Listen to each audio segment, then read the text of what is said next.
Yeah, this is USA1 for live leak.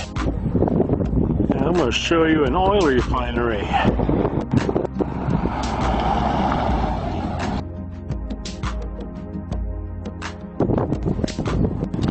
Alright, so you're looking at the second largest oil refinery in the Western Hemisphere. In the 1970s, this was the largest oil refinery in the world.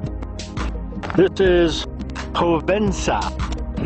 It's a 50-50 partnership between Hess Oil of the US and Venezuelan National Petroleum Company, which itself is a company Chavez created after it nationalized British petroleum, and not British petroleum, but the Brazilian companies and Argentinian companies, things like that.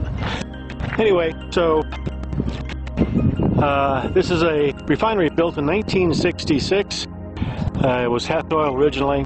Then it merged with Venezuela to refine their heavy crude oil for the U.S. market. So they would ship the oil here, refine it, and then ship the finished product, gasoline and diesel, to the U.S. market for sale. That worked out until the recession, when the demand for gasoline and everything kind of fell. And for the last 3 years of operation, they lost $1.3 billion at this plant, until they hemorrhaged so much they shut it down 2 years ago.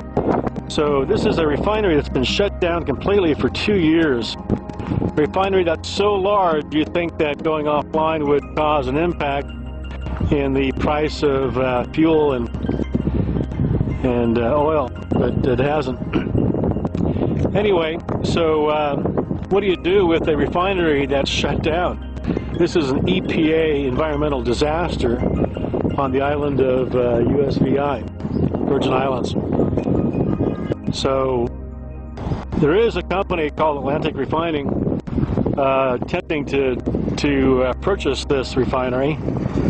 They made a tentative bid, which has been accepted, I believe, and if they do purchase it, they'll spend 2 years upgrading the refinery for lighter weight Texas oil and refining it for gasoline, into gasoline and diesel for the U.S. market. And if they do take over and upgrade the refinery, they'll be on the hook for the cleanup should the refinery close. So it's a big responsibility, obviously, a big bet. And the reason they're able to do that is because the Jones Act has been waived for the Virgin Islands, allowing foreign flagged vessels to transport goods between 2 U.S. territories, which is not the case for every other territory in the U.S. And the USVI, or islands, are a U.S. territory. So anyway, a little intrigue going on here in the Virgin Islands with this huge refinery and the loss of thousands of jobs. Huge deficit to the economy of the Virgin Islands.